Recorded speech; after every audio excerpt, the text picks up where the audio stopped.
खेती में अब तक ज़्यादातर फ्लड इरिगेशन किसानों के द्वारा प्रयोग किया जाता है, लेकिन अब माइक्रो इरिगेशन की बात हो रही है, क्योंकि माइक्रो इरिगेशन में जहां पानी की बचत होती है, इसमें अधिक फसल होती है तो किसानों की कमाई भी अधिक होती है। सरकार की एक स्कीम भी इसीलिए चल रही है कि वन ड्रॉप मोर क्रॉप, और इसका उद्देश्य यही है कि किस तरह से हम कम पानी में अधिक सिंचाई और अधिक फसल का लाभ ले सकें। तो इसी विषय पर आज यहाँ पर एक वर्कशॉप हो रही है और राजधानी लखनऊ के होटल ताज में, और इस पूरी वर्कशॉप वर्ल्ड बैंक के सहारे यहाँ पर की गई है। एक मंच पर अलग अलग तरह की कंपनियाँ आई हैं।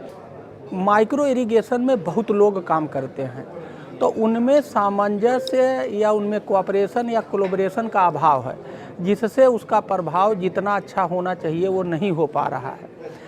तो इसी चीज़ को प्राप्त करने के लिए ये कोलैबोरेशन और कोऑपरेटिव टाइप का एक हम लोग वर्ल्ड बैंक के सहायता से आज ये इवेंट किए हैं, और इसमें दूसरे प्रदेशों के लोग आए हैं, एक्सपर्ट आए हैं, पानी के पद्मश्री हैं, सिंचाई विभाग, भारत सरकार के जल शक्ति मंत्रालय के लोग आए हैं, और ये 4 सेशन है इसमें, जिसमें जो भी अच्छी चीज़ें पूरे देश में कहीं हुई हैं उन पर चर्चा होगा।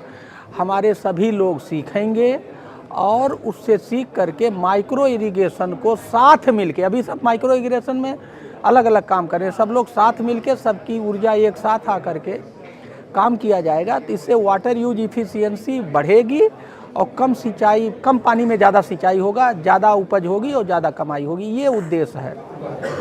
अभी जो टेक्नोलॉजी पे बहुत सारी टेक्नोलॉजी पे काम हो रहा है, किसी ऐसी टेक्नोलॉजी का ट्रायल भी चल रहा है? देखिए, कई विभाग इसमें काम कर रहे हैं, उसमें सिंचाई विभाग भी है, हार्टिकल्चर का भी विभाग है, एग्रीकल्चर विभाग, हर विभाग में टेक्नोलॉजी का इम्प्लीमेंटेशन भी हो रहा है, और वर्ल्ड बैंक उसको सपोर्ट कर रहा है, विभाग उसको सपोर्ट कर रहा है।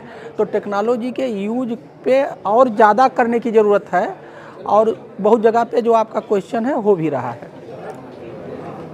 एक क्वेश्चन सर आपकी किताब के ऊपर कि जो डायनेमिक डीएम है, बहुत चर्चित किताब है, और उसको लिखा भी बड़ा तसल्ली से, जैसे लग रहा है कि आपने पूरे अब तक की जो सेवा काल में चीज़ें हैं उसको उतार के उसमें रख दी है। तो किस तरीके से सर एक डायनेमिक डीएम बना? देखिए, आप काम करिए, अगर आपको आपके अंदर जोड़ने की कला है क्या, तो आप हमेशा अच्छा काम करेंगे। और जब आप जोड़ते हैं तो जोड़ने से 1 से 1 11, 1 से 111 ताकत मिलती है, और जब ताकत बहुत ज़्यादा हो जाती है तो बहुत कठिन काम बहुत आसानी से हो जाता है। तो हमारी जो डायनेमिक डीएम वाली किताब है उसका लब्बो लुआब यही है कि हम जनता को जोड़ते हैं, और उनके पास जो कुछ भी होता है जनता को आगे करके उन्हीं से काम कराते हैं। जनता के लीडरशिप में पब्लिक लेड, पब्लिक ओन्ड, मैं क्रेडिट खुद नहीं लेता हूँ, अच्छे काम की क्रेडिट मैं आम आदमी को, जनता को देता हूँ। अच्छा, एक चीज़ और है सर कि बहुत सारे काम क्योंकि आपने समाज हित में किए हैं और एक डायनेमिक डीएम के रूप में आपने काम किया है, तो बहुत सारी मुश्किलें क्योंकि सरकारें बदलती रही हैं, तो कई चैलेंजेस नहीं आए? चैलेंजेज आते हैं, अगर चैलेंज है, समस्या है तो समाधान भी है, चैलेंज भी आते हैं तो उसका समाधान भी है। चैलेंजेज अगर चैलेंज ना आए तो काम में मज़ा नहीं आता है। जब चैलेंज आता है, जब मुसीबत आती है, तो every crisis is an opportunity.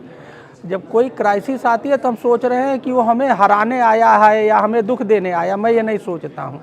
मैं सोचता हूँ कि वो हमें कुछ अपॉर्चुनिटी लेके आया है, अवसर लेके आया है। मैं बुराई में भी अच्छाई ढूंढता हूँ, वो मुझे मिलता है। सरकार का एक उद्देश्य है कि माइक्रो इरिगेशन के माध्यम से किसानों को और समृद्ध करना और पानी की बचत करना, और इस वर्कशॉप के जरिए एक भूमिका तैयार की जाएगी, एक मंच तैयार किया जाएगा, और जिसका फ़ायदा भी आगे किसानों को मिलेगा। धर्मेंद्र सिंह, किसान तक, लखनऊ। अगर ये वीडियो आपको पसंद आया है तो इसे लाइक ज़रूर करें। अगर चैनल अभी तक सब्सक्राइब नहीं किया है तो कर लें, और नोटिफिकेशन पाने के लिए बेल आइकन भी दबा दें।